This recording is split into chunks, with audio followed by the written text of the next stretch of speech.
Assalamualaikum warahmatullahi wabarakatuh. Kalau kayak gini pengen pulang nggak? Iya. Oke, saya sungguh menikmati bersama dengan kalian. Merasa lebih muda 10 tahun. Iya. Saya akan membersamai Anda semua untuk belajar mengenai bagaimana caranya mencari ide inovasi dan kemudian menemukan nilai-nilai tambah dari ide inovasi itu. Karena apa yang sudah kita pikirkan, yang sudah kita temukan, masalah, kemudian tujuan, bahkan beberapa kelompok saya sudah menangkap caranya seperti ini yang mau kita usahakan untuk mencapai tujuan itu. Nah, kita akan bersama-sama untuk semakin mempertajam gagasan mengenai cara ide inovatif yang bisa digunakan untuk mengatasi masalah yang ada dan mencapai tujuan yang kita inginkan. Kalau tujuan lawannya dari masalah berarti keadaan yang kita inginkan. Sederhana, sesederhana itu. Jadi keadaan yang kita inginkan itu artinya tujuan. Keadaan yang tidak kita inginkan itu artinya masalah. Di tengah-tengahnya ada cara bagaimana masalah diatasi dan kemudian tujuan bisa dicapai. Oke, lanjut. Ya, mengapa harus inovasi? Ya. Kenapa dalam hidup ini harus berinovasi? Ada 4 alasan. Yang pertama, pointersnya nggak ada. Ya, yang pertama bahwa inovasi itu merupakan fenomena perubahan. Jadi yang namanya inovasi itu fenomena perubahan dan itu terjadi secara alamiah di dalam hidup ini. Ya. Binatang yang berada dalam lingkungan yang baru, dia juga melakukan inovasi-inovasi untuk bisa bertahan hidup, memperbaiki caranya membuat sarang, material pembuatan sarangnya, bahkan kemudian juga caranya untuk dia mengerami telurnya kalau dia bertelur, dan kemudian membesarkan anak-anaknya. Terus begitu yang terjadi, apalagi manusia. Jadi catat pertama bahwa inovasi itu fenomena mengenai perubahan. Jadi hakikatnya adalah sebuah perubahan. Kemudian oleh karena itu inovasi itu adalah tanda dari kehidupan. Itu artinya selama orang hidup, maka inovasi itu menjadi sebuah keniscayaan. Tolong ya, 4 hukum ini diingat betul. Jadi inovasi itu tanda dari kehidupan. Jadi kalau sudah tidak hidup, berarti tidak ada inovasi. Dan ketika tidak ada inovasi, sesungguhnya kehidupan itu sudah tidak ada. Jadi kalau manusia sudah berhenti berinovasi, ingat yang saya katakan, itu tanda-tanda dari kematian. Kalau kita ingin tidak mati, berarti harus menyadari bahwa inovasi itu adalah hakikat kita. Dan kemudian yang berikutnya, yang keempat, inovasi itu sesungguhnya adalah sebuah strategi adaptasi terhadap lingkungan yang sedang berubah. Saya mau tanya, lingkungan kita terus berubah atau tidak? Lingkungan kita sedang berubah. Secara global sekarang orang berbicara mengenai climate change, perubahan iklim yang sudah tidak bisa dibendung. Kawan-kawan di Tulang Bawang Barat menemukan tanaman itu yang dulu sangat punya peran penting, bahkan di dalam ritual tradisi adat, sekarang kemudian terancam menjadi tidak ada. Rawa-rawa sudah menjadi kering.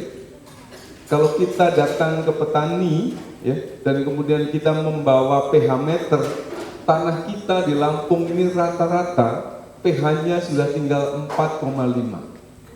Bayangkan Tuhan itu menciptakan pH tanah 7. Berarti balance. Sekarang menjadi 4,5, artinya terlalu asam. Itulah petani kita akhirnya butuh dolomit. Dulu nggak butuh dolomit. Tapi petani tidak tahu. Kalau saya sering dengan petani untuk mengajak kayak kemarin, apa yang hilang di komunitas petani? Petani dengan mudah, dulu kita menanam tanpa pupuk. Sekarang pupuknya semakin banyak, semakin banyak. Jadi kalau dibuat grafik, pupuknya semakin banyak, asupan secara keseluruhan ya. Kemudian hasilnya kecenderungannya terus menurun. Jadi supaya kita bisa menjaga stabilitas produk, volume produknya, maka pupuknya harus diperbanyak, asupannya semakin diperbanyak. Bukan hanya diperbanyak dalam segi volume, tetapi juga variannya. Kita lihat sekarang petani kita sudah menggunakan segala macam obat-obatan pestisida yang dulu itu tidak pernah dikenalnya. Perubahan di pertanian sungguh sangat luar biasa, sayangnya kita tidak menyadari. Saya pernah membaca sebuah jurnal yang membuat saya jadi ngeri menghadapi masa depan, bahwa serangga di muka bumi ini terus mengalami penurunan populasi, baik jumlahnya maupun jenisnya, tinggal sekitar 80%. Dan kalau serangga itu semua mati, maka seluruh kehidupan ini akan terancam. Apa pembunuh terbesar dari serangga? Apa? Listrik. Gila. Ya. Nah, jadi inovasi ini sesungguhnya sebuah strategi bagi kita untuk beradaptasi dengan perubahan. Nah, sementara perubahan itu adalah sedang terjadi di sekitar kita, dalam hidup kita, lingkungan kita, lingkungan kecil di rumah tangga kita juga berubah. Ya, jumlah orangnya, umurnya, setiap hari kita terus berubah. Maka kalau kita berhenti berinovasi, maka sekali lagi ingat, itu sebuah tanda bahwa kita sedang menggali kubur. Ya, lanjut Kristi. Supaya saya tidak terlalu lama, kan nanti ada kerja kelompok. Apa syaratnya agar kita bisa berinovasi? Ada 5 syarat. Ada 4 hukum, ada 5 syarat. Yang pertama, sadar hidup. Apa yang membedakan manusia dengan binatang? Ya, akal. Terus tingkah laku, apa lagi? Akal, pada umumnya kita setuju akal. Dan saya juga dulu waktu sekolah diajari begitu, dan itu salah. Karena simpanse itu sekarang IQ-nya sudah ada yang 87, sementara manusia itu banyak yang IQ-nya di bawah 73. Ya. Karena simpanse memang hampir seperti manusia, cuma manusia itu mempunyai yang namanya bahasa yang bisa menciptakan bagaimana manusia dan hewan itu berbeda dari akal dan juga bahasa. Bahasa, oke. Kira-kira semut komunikasi nggak dengan kawan-kawan semut? Komunikasi. Berarti kalau komunikasi dia punya bahasa. Ayam juga begitu. Caranya memanggil anaknya gimana? Ayam, anaknya langsung datang. Apa yang membedakan manusia dengan binatang? Yang membedakan manusia dengan binatang dan tumbuh-tumbuhan adalah kesadaran. Tahu artinya kesadaran? Hanya manusialah yang sadar bahwa dirinya adalah manusia. Maka kalau orang dikatakan kamu anjing, dia marah. Sementara anjing dianjing-anjingkan juga akan marah. Karena dia nggak punya kesadaran. Hanya manusia yang dikatakan bukan manusia, jadi marah karena manusia punya kesadaran bahwa dirinya adalah manusia. Manusia yang bisa menjaga jarak dengan dirinya, yang membuat orang bisa ngerti, oh aku salah, kemudian bisa berefleksi. Maka sadar hidup itu penting. Jadi sayangnya seperti materinya Om Japung ya kemarin. Jadi manusia itu seringkali nggak sadar hidup, akhirnya ya menggelinding gitu aja ya, manut aja kayak barang yang hanyut di sungai. Pardon, ya begitu. Mestinya manusia adalah makhluk yang sadar bahwa saya ini urip, saya ini ada, saya ini hidup. Mestinya itu manusia. Nah, itu menjadi syarat pertama bagi manusia untuk bisa berinovasi. Yang kemudian yang kedua, setelah sadar bahwa dia ada dan hidup, yang kedua adalah orang bersedia mengapresiasi dirinya sendiri. Tahu artinya mengapresiasi diri sendiri? Menganggap dirinya layak diterima. Itu yang pertama. Yang kedua, layak disyukuri. Dan terakhir, layak dirayakan. Tanpa kita menerima diri, kita tidak bisa mensyukuri diri. Tanpa mensyukuri diri, kita tidak bisa merayakan hidup kita. Menerima diri, tapi sayangnya kebudayaan kita diajari setiap hari untuk mencela diri kita sendiri kan. Tiap hari kita di muka cermin, kita lihat apanya yang kurang. Kita rajin sekali mencari kekurangan kita. Oh, saya katakan di sini bukan ya. mencela Om, mencelai. Mau saya sampaikan di sini ya. Kenapa orang tidak bisa menghargai orang lain? Hukumnya ya, orang yang tidak bisa menghargai orang lain itu pasti orang yang sebenarnya dimulai dengan tidak bisa menerima, tidak bisa menghargai dirinya. Ini rumus loh ini ya. Dan mudah-mudahan kearifan ini bisa dibawa pulang. Jadi mengapresiasi hidup itu syarat yang kedua. Yang ketiga, supaya kita bisa berinovasi, tahu potensi hidup. Nah, sayang juga banyak orang yang tidak tahu potensi dirinya. Akhirnya ada begitu banyak potensi diri, kemudian tidak digunakan dengan baik. Saya waktu di penjara itu ketemu orang yang gila menurut saya. Pengetahuannya mengenai komputer, dan itu otodidak. Di penjara itu dia bisa oleh kawan-kawannya itu ditugasi untuk membuat STNK mobil palsu, bahkan sampai BPKB, KTP itu kecil lah. Dan di penjara isinya penjahat yang nipu orang lain dengan menggunakan BPKB, STNK palsu, dan dia masternya di situ, gurunya di situ. Tetapi karena dia tidak menyadari potensinya, ya potensi itu hanya untuk kejahatan aja. Padahal kalau dikembangkan dengan baik, dia akan menjadi. Jadi begitu saya keluar, saya cerita dengan orang mengenai orang itu ya. Saya telepon dia karena dia sudah keluar duluan. Saya telepon dia, kesini, saya ada kerja. Saya punya pekerjaan karena waktu itu saya menjadi konsultan politik dari seorang calon gubernur. Pernah dengar lembaga Polmak, saya bagian dari itu. Polmak Indonesia yang ya. Saya menjadi bagian dari itu. Saya panggil dia, mau nggak uang, maksudnya gaji dia. Semua pekerjaan kantor yang berkaitan dengan IT yang orang Jakarta nggak sanggup melakukan, dia kerjakan dalam satu malam selesai. Saya membayar dia dengan mahal. Tapi ya setelah itu ya dia jadi bajingan lagi juga. Setiap ketemu perempuan gerayu, dinikahi, istrinya udah 5. Nggak ada kerjaan, gila.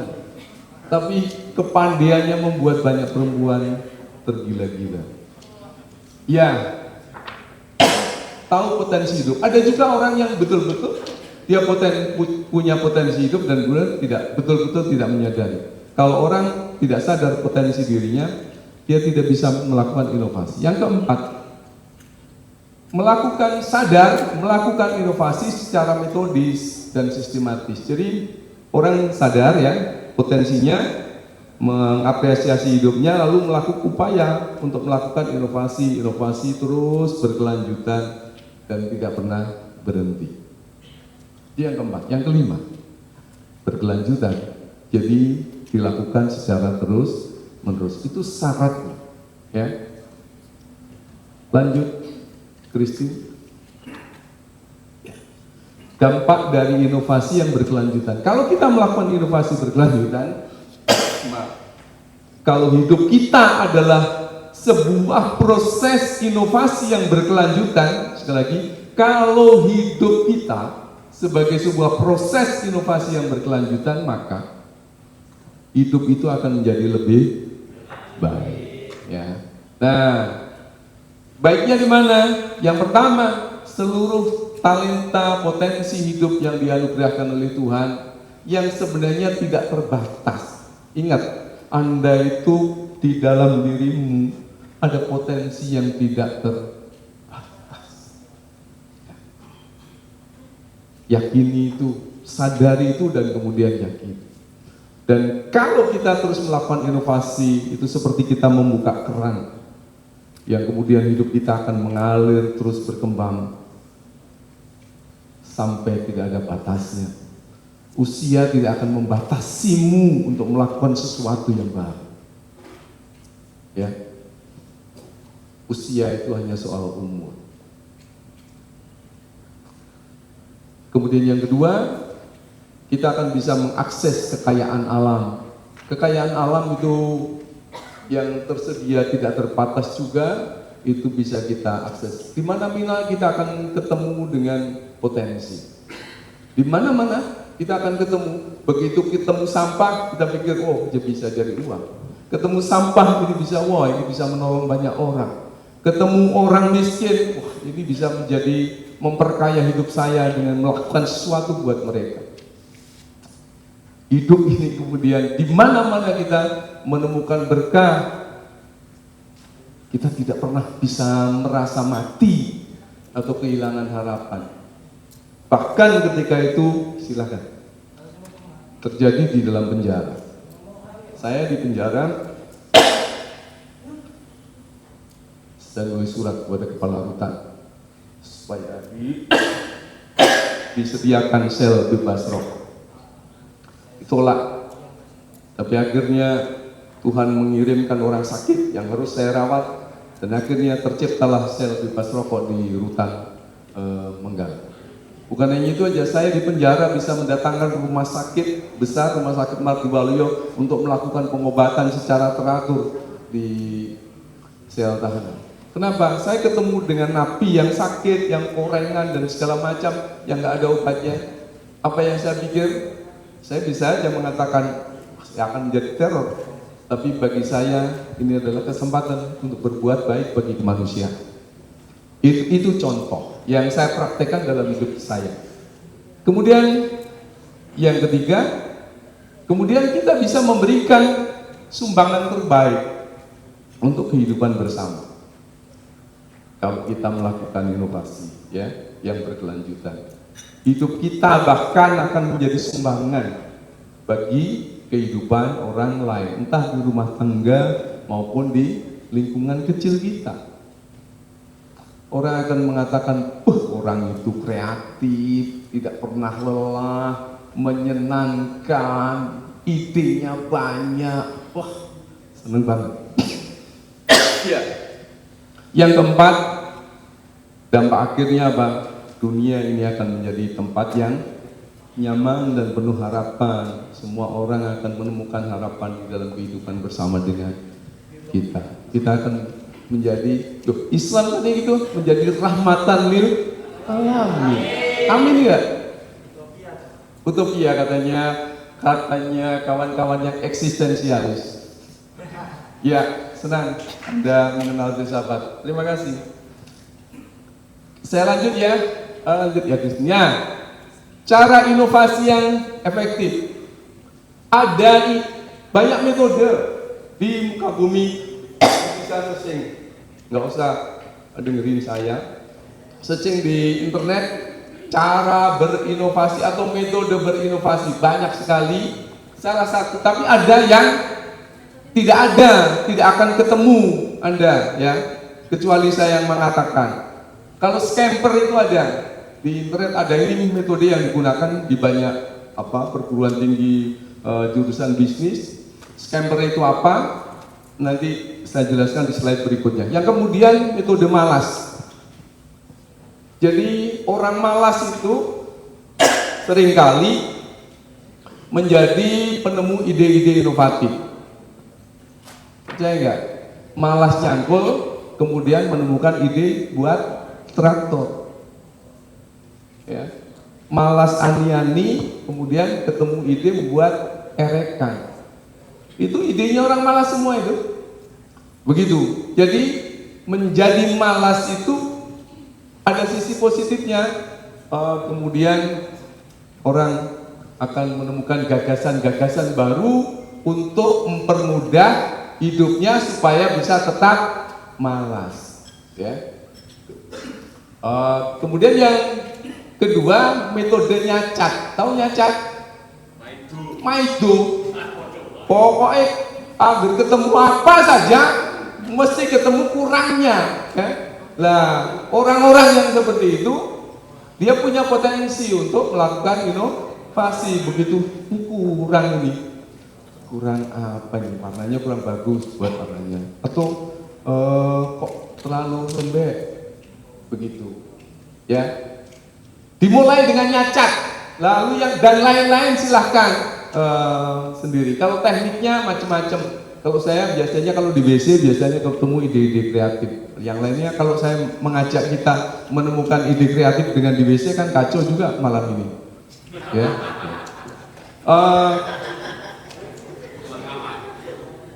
Kita lihat scamper itu apa? Pak Ikram sudah kan kemarin? Sudah. Ya.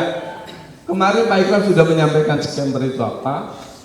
Jadi substitute itu seperti mengganti, mengkombinasi, mengadaptasi, mengubah, memanfaatkan hal menjadi lain. Contohnya begini, yuk kita latihan sebentar aja. Yang di meja semua ada pulpen, Spidol semua ada. Ya. Kemudian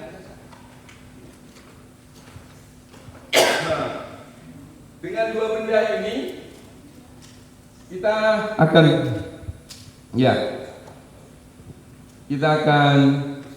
berinovasi, bisa menjadi apa saja dalam waktu yang sesingkat-singkatnya. Dikeliling, sini sudah selesai, sini. Saya bantu Om ya. Oke, setiap kelompok silahkan satu orang ketuanya megang spidol sama stick note. Kertas satu lembar saja. Nah, dimulai dari ketua. Menurut Anda, dengan dua alat ini bisa jadi apa? Nanti digeser ke kanannya. Aku pengen jadi apa? Pokoknya alatnya dua itu. Ya, alatnya dua itu. Dimulai dari ketua. Dengan dua ini mau tak jadikan apa?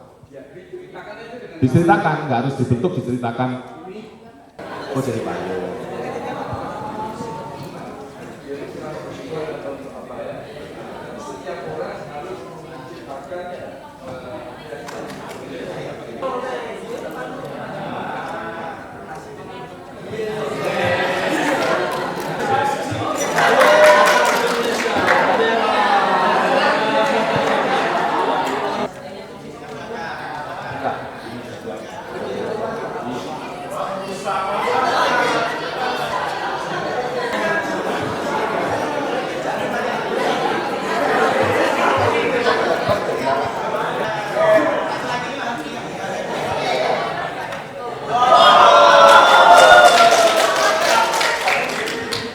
Sudah selesai belum itu?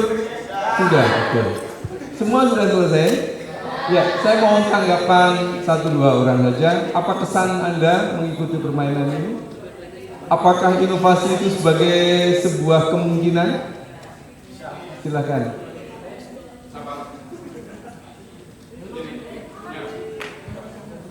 Seberapa sulit dan seberapa mudahnya? Oke, mohon izin. dari permainan ini ya, kita cukup dituntut untuk berinovasi, kemudian sekreatif mungkin dengan spontanitas yang ada, cepat gitu, dimana tadi beda-beda ya, dari bendera kemudian bisa jadi pelang, jadi cermin, jadi kipas sate, kemudian ada sampan gitu, jadi ya cukup menarik. Oke. Terima kasih. Ya. Terima kasih. Yang lainnya ada? Tidak ada? Pertanyaan saya, seberapa susah? Cukup susah? Seberapa mudah? Cukup mudah. Jadi kadang-kadang kita perlu dipaksa untuk melakukan, maka orang yang kepepet kemudian juga bisa kreatif, menemukan ide-ide inovasi. Oke, ya. Bisa dilanjut, Lydia? Ya. Sekarang kita akan bekerja per kelompok untuk menemukan, memilih ide inovatif. Ya. Ada panduannya begini. Tentukan cara kerja untuk menemukan ide inovatif itu. Cara kerjanya ya. Bagaimana caranya kita menemukan ide itu ditentukan. Mau tadi yang scamper atau yang malas atau yang nyacat gitu ya. Pepek atau yang apa? Silakan ya, ditentukan metodenya. Caranya menemukan ide inovatif itu dirumuskan dulu supaya kita tahu kalau melakukan sesuatu caranya, metodenya kita sudah paham. Kemudian apa ide inovasi yang ditemukannya. Nah, semua ini dihubungkan dengan tujuan dan masalah yang kita temukan. Masih ingat kan masalah dan tujuan yang kita temukan di kelompok kita sebelumnya. Kemudian apa nilai tambahnya? Ya, lanjut.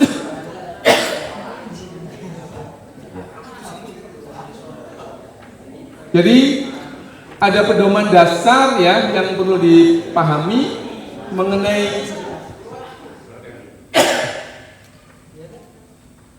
gagasan itu bisa disebut dengan inovasi, yaitu kalau membuat hidup menjadi lebih baik, sehingga setiap inovasi itu harus diuji.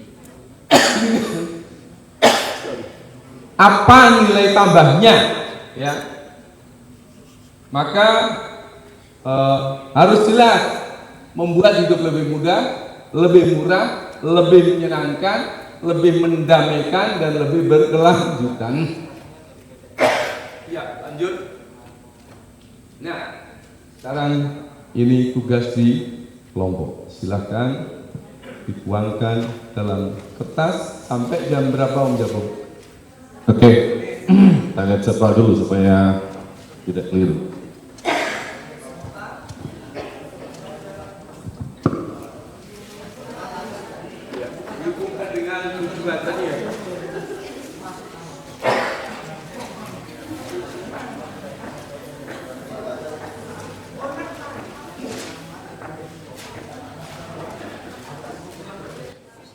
Teman-teman, kita ada waktu 15 menit untuk mengerjakan ini ya, supaya nanti jam 21 kita bisa istirahat. Jadi jelas ya, tengok lagi tentang apa tadi, masalah dan tujuan yang kemarin ya. Terus artinya tadi yang sudah dikerucutkan sampai kepada sebuah prototipe tadi itu bisa menjadi inovatif. Pilih salah satu saja, tadi banyak-banyak kan. Jadi solusinya itu pilih salah satu, terus setelah itu apa ide inovasinya supaya lebih memberikan nilai tambah.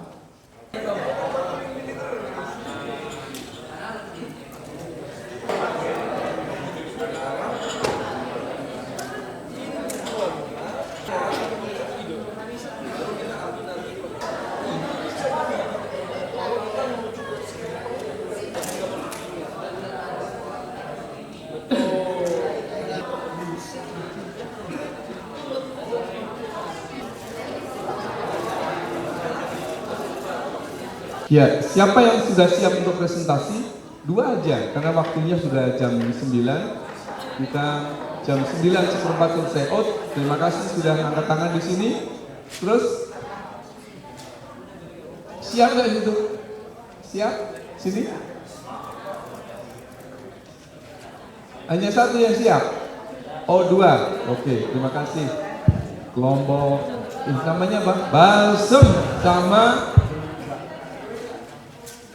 Seruit. Oke, terima kasih. Balsem dulu, silahkan presentasi.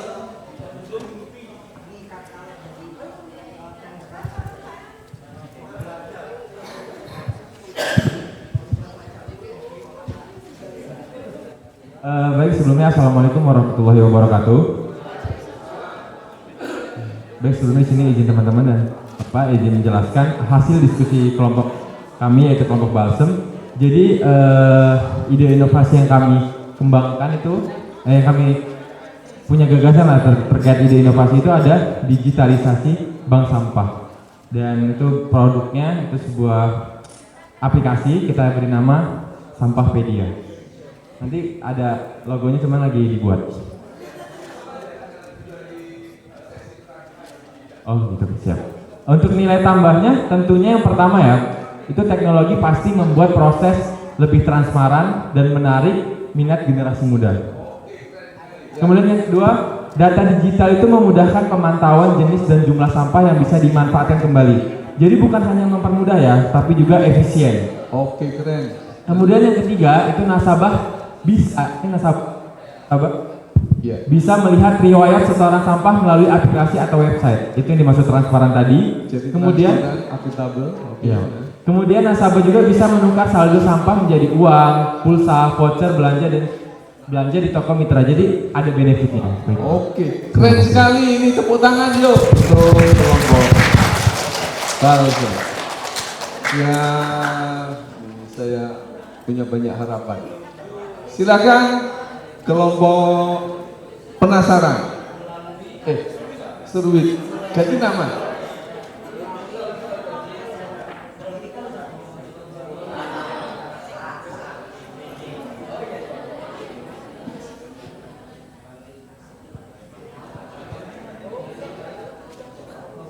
Baik, kami dari kelompok Seruit di sini bekerja inovasi di bagian ide inovasi. Di sini kita desa literasi yang memberikan ruang pengetahuan lewat perpustakaan yang berfokus pada kemampuan dasar seperti membaca dan menulis.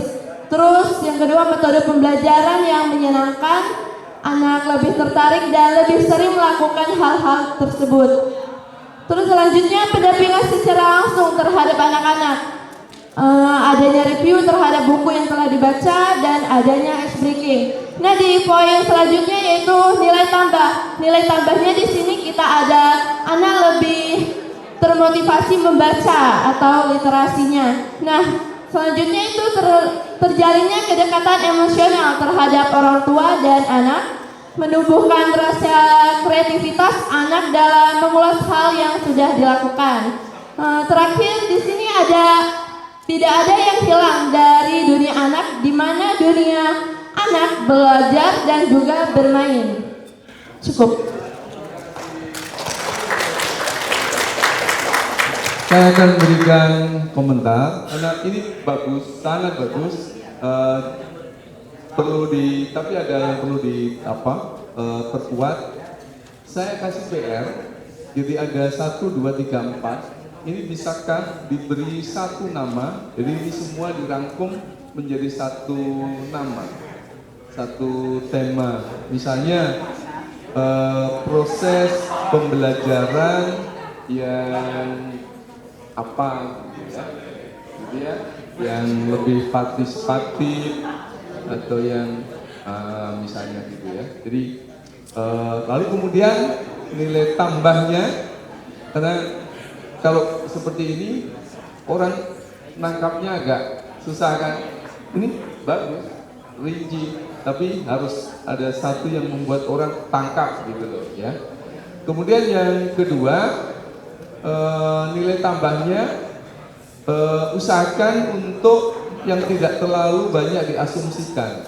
Misalnya tidak ada yang hilang dari dunia anak di mana anak belajar dan bermain. Jadi misalnya rumusan positifnya, misalnya anak bisa belajar sambil bermain.